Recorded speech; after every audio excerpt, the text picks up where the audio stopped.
Que bom estarmos juntos mais uma vez. Eu espero que esteja tudo bem com você. Esse é um assunto muito importante. Eu vou abrir lhe perguntando: você acredita que haja vida após a vida? Ou ainda, que a existência continua no além após a morte? A morte física significa mesmo o fim da linha para qualquer um de nós? Um famoso médico espanhol, Dr. Manuel Sanz Segarra, diz ter provas de que nós continuamos a existir após a morte. Ele é acreditado por outro famoso médico britânico, Sam Parnier, que também sustenta a hipótese da experiência de quase morte, ou EQM. Será que isso é mesmo possível? Antes de mais nada, veja alguns relatos realmente intrigantes sobre EQM. O primeiro deles aconteceu em dezembro de 2020, com o americano Aubrey Austin, de 80 anos. Ele foi vítima de um ataque cardíaco e na sala de cirurgia, prestes a ter os seus órgãos removidos, ele repentinamente ficou consciente. Agora, aos 84 anos, ele ainda se lembra de detalhes, como ter dito aos médicos esperarem mais um minuto antes de prosseguirem e pediu mais anestesia. Ele ainda diz que levou um minuto para perceber que não estava na mesma dimensão que os médicos e que eles não podiam ouvi-lo. Austin se lembra vividamente do momento em que sentiu o seu corpo atravessando a caixa torácica e flutuando acima da mesa de operação. Ele podia ver a equipe cirúrgica ali, abrindo seu peito, removendo o coração e começando a reparar os danos. De repente, ouviu alguém mencionar rins. Austin ainda contou na entrevista: ambos os meus rins pararam de funcionar ao mesmo tempo. Eu sabia que estava partindo. Foi então que eu fui para o próximo nível. Quando eu cheguei lá, eu estava na presença de Deus,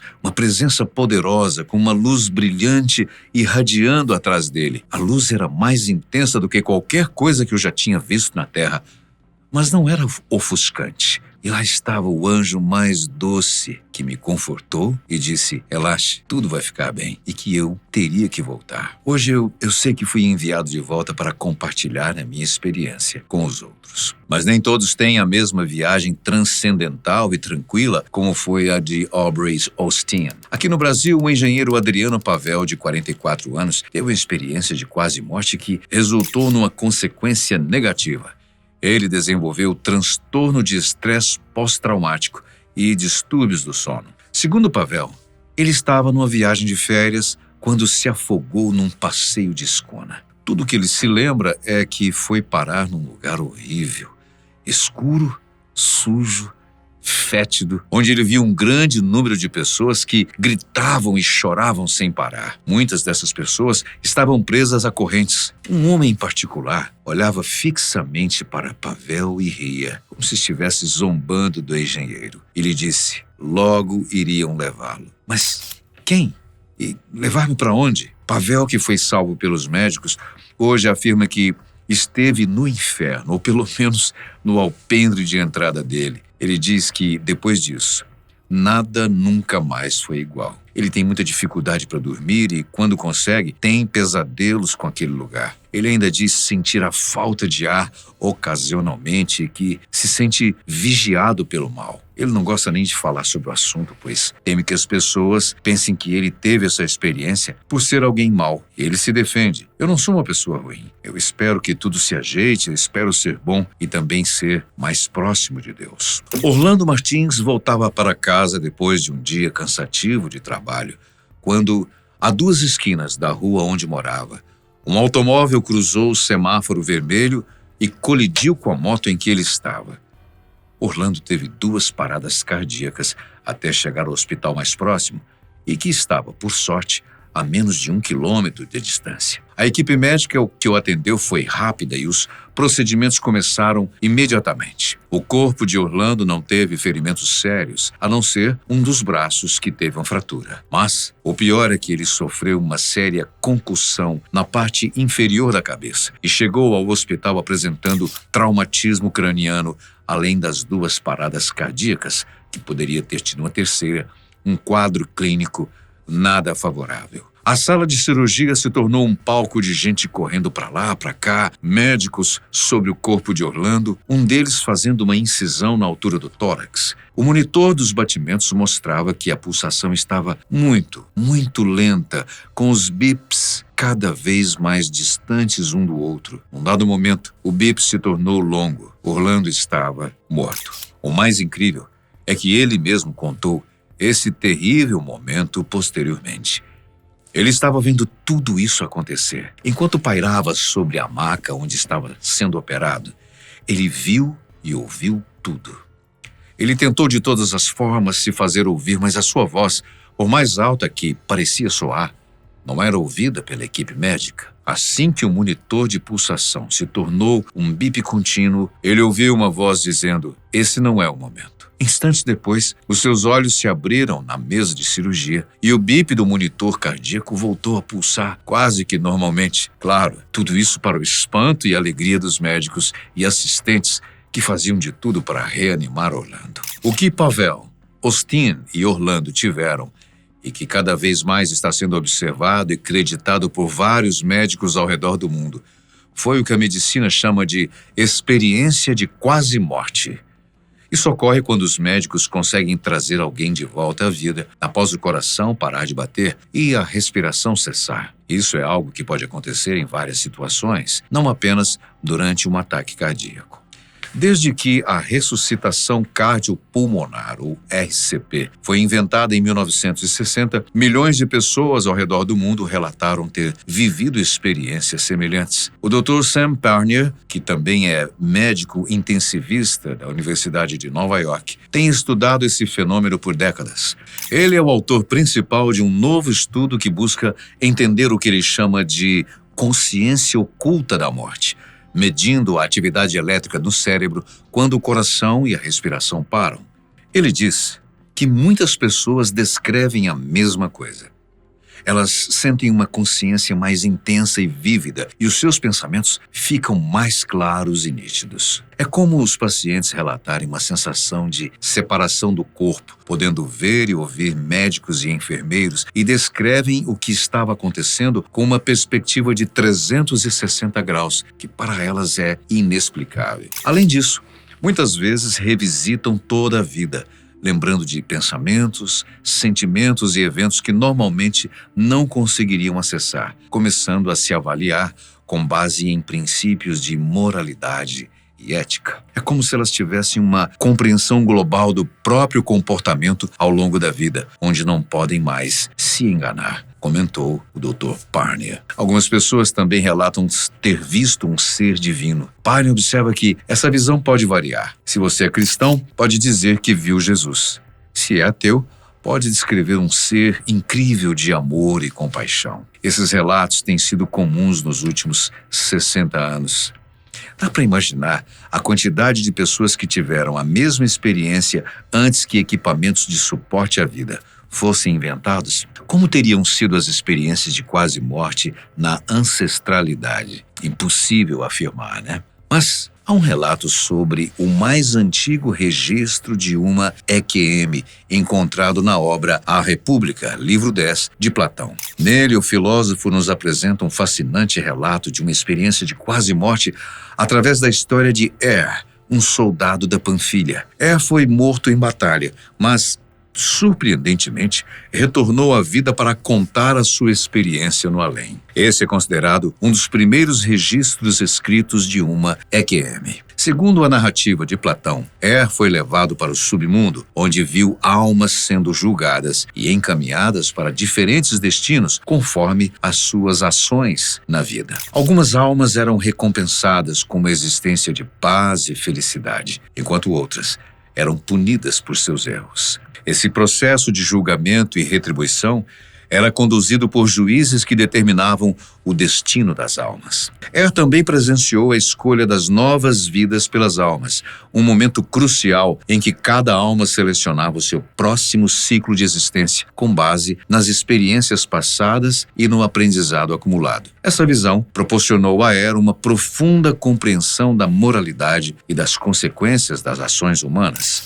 Quando Er retornou à vida, ele trouxe consigo uma mensagem de grande importância sobre a natureza da alma, a justiça e a vida após a morte. Platão utiliza dessa história não apenas para explorar a ideia da imortalidade da alma, mas também para enfatizar a importância da virtude e da justiça na vida eterna. Esse relato de em A República é significativo porque reflete muitas das características comuns às modernas experiências de quase morte, como a sensação de separação do corpo, a revisão da vida e a visão de uma existência pós-morte. A história de tem inspirado reflexões filosóficas e espirituais ao longo dos séculos, oferecendo uma das primeiras descrições detalhadas de uma EQM na literatura ocidental.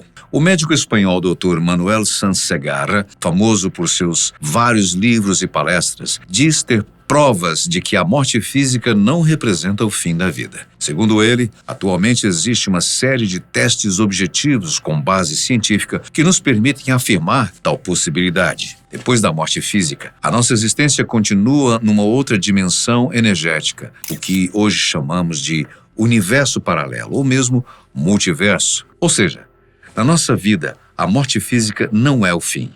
É o desapego do nosso corpo, mas a nossa essência autêntica continua, porque é eterna. Outro fator intrigante para os especialistas é a quantidade de pontos semelhantes nos relatos, como a escuridão inicial, seguida por uma sensação de paz e leveza, a falta completa de qualquer sensação de dor, poder ver o seu corpo logo abaixo, pessoas próximas a ele, uma luz adiante, que parece ser um convite para que a pessoa se dirija até ela, além de muitos falarem também sobre a presença de um ser iluminado e bondoso, que normalmente eles arriscam em dizer que se trata de Deus. Segundo o Dr. Segarra, a EQM deve ocorrer em algum momento antes da morte cerebral. Por exemplo, pacientes que sofreram um AVC, uma parada respiratória ou cardíaca, mas que ainda têm os seus cérebros ativos, têm alguns minutos de chance para serem trazidos de volta à vida, caso sejam atendidos a tempo. E é justamente nesse lapso de tempo que as experiências acontecem. Por isso é que, na maioria dos relatos, a pessoa transcende e vê a equipe de médicos em volta do corpo,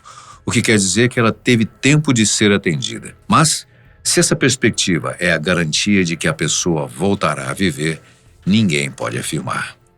De qualquer forma, os estudos feitos não só pelo Dr. Segarra, como também pela equipe de pesquisas do Dr. Parnier, afirmam que as visões pós-morte não são resultados de alucinações. Segundo Parnier, muitas pessoas relatam a mesma experiência. A consciência delas se tornou mais intensa e vívida. Os seus pensamentos se tornaram mais nítidos e claros, enquanto médicos, como eu, tentam reanimá-las e acham que elas estão mortas. Perguntado se não poderia ser resultado da falta de irrigação de sangue no cérebro, o Dr. Segarra disse que, logicamente, no início, qualquer fenômeno que os médicos abordam é tratado com um método científico. Se com esse método eles chegarem à conclusão de que é impossível explicar, é classificado como alucinação, ou seja, distúrbios da atividade neuronal por falta de irrigação. Mas, aplicando a física quântica, a ciência pode demonstrar que as EQMs são experiências reais e não tem nada a ver com alucinações.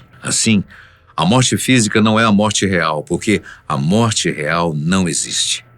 A nossa consciência não é local, ela é eterna, concluiu o médico. Isso pressupõe a existência da alma. Bom, no contexto espírita, a EQM é mais do que as histórias de pessoas que, por alguns instantes, deixaram o mundo e retornaram em seguida. E muito mais do que um evento médico ou uma breve pausa na vida. A experiência de quase morte proporciona uma breve e intensa visão do mundo espiritual, que, segundo o Espiritismo, não é um lugar distante, mas uma dimensão que existe paralelamente à nossa. Para os espíritas, a EQM não é um evento isolado ou uma simples coincidência. Ela é uma evidência clara de que a vida continua após a morte, demonstrando que somos seres imortais em constante evolução e aprendizado. A diferença para a ciência é que o Espiritismo vai além, especialmente quando se trata da morte da pessoa. Bom, mas isso já seria assunto para um outro vídeo. Segundo os estudos feitos pela equipe de Párnia, 1 a cada 5 pessoas que sobrevivem à reanimação cardiopulmonar depois de uma parada cardíaca consegue descrever experiências de lucidez sobre a morte que ocorreram enquanto elas estavam aparentemente inconscientes e sem batimentos cardíacos. Segundo o médico, ao longo da história, observamos a morte com base na convenção social de que havia uma linha entre a vida e a morte e que depois de cruzá-la não havia mais retorno. Contudo, nos últimos 60 anos, esse conceito foi colocado em xeque porque a descoberta da reanimação cardiopulmonar permitiu devolver à vida algumas pessoas que, do ponto de vista biológico, já estavam mortas. Segundo ele, desde então, milhares de pessoas vêm relatando experiências muito parecidas e nas mesmas condições, isto é, durante um procedimento operatório. O psiquiatra Raymond Moody, autor de Vida Depois da Vida, que, por sinal, é um dos livros que mais despertaram a atenção do mundo para a IQM nos anos 1970, já relatou em uma de suas anotações o intrigante caso de uma mulher de 70 anos, cega desde os 18, que descreveu com detalhes vívidos o que aconteceu enquanto os médicos a reanimavam de uma parada cardiorrespiratória. Ela descreveu os instrumentos que foram utilizados e até mesmo as suas cores.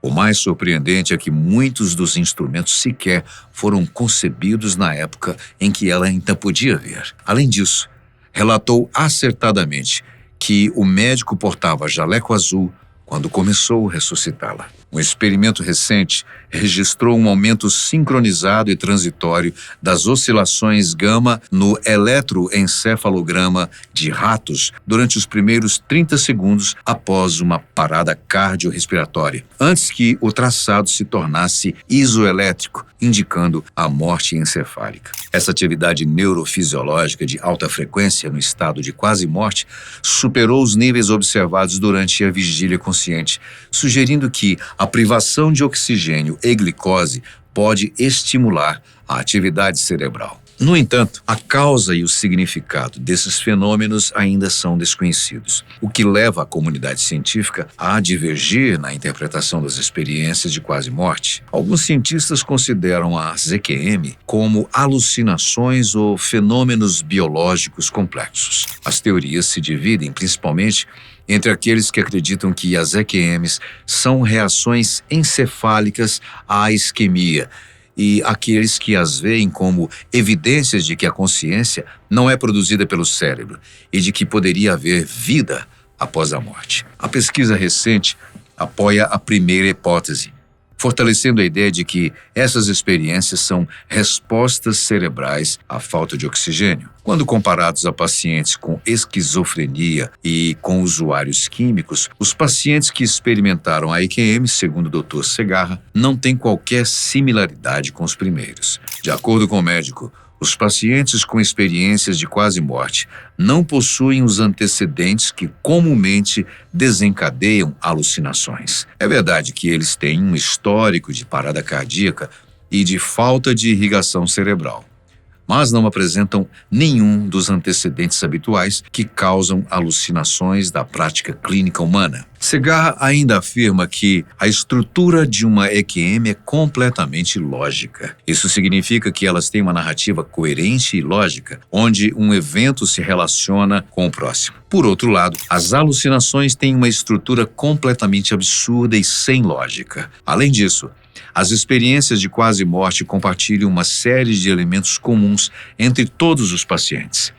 As diferenças entre as experiências de luz, por exemplo, são mais de nuance do que conceituais. Em contraste, como comentam os psiquiatras, as alucinações variam completamente de um paciente para o outro, sendo totalmente distintas. Enquanto um paciente que passou por uma EQM recorda para o resto da vida o que viu, os demais pacientes que sofrem alucinações, eles costumam não guardar a experiência consigo mesmo e, com o tempo, vai sendo dissipada por outros pensamentos. Segarra diz que, no caso das alucinações provenientes de outras fontes, não só são normalmente esquecidas, como também causam vergonha no paciente, que não quer saber de nada relacionado àquela experiência vivida durante a alucinação. Eles nunca mais falam sobre isso e não querem ter qualquer lembranças dessa vivência, segundo o médico. O médico ainda afirma que, diferentemente de uma experiência alucinógena, a EQM costuma mudar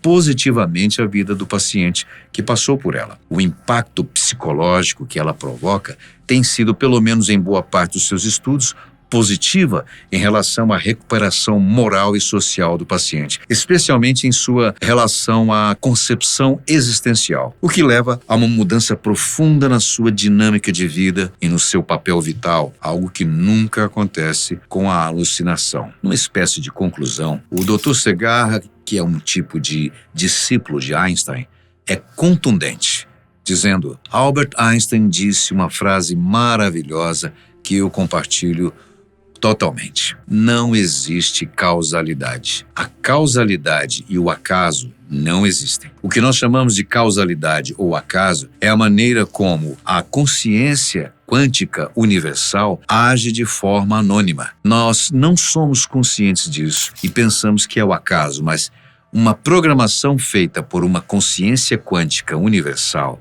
essa inteligência primordial que existe no universo. Esse designer inteligente é quem condiciona toda a dinâmica do universo, incluindo a nós, que fazemos parte dele. Para você, são assuntos muito interessantes, instigantes. O que é para você a experiência de quase morte? A gente gostaria de saber o que você pensa sobre isso.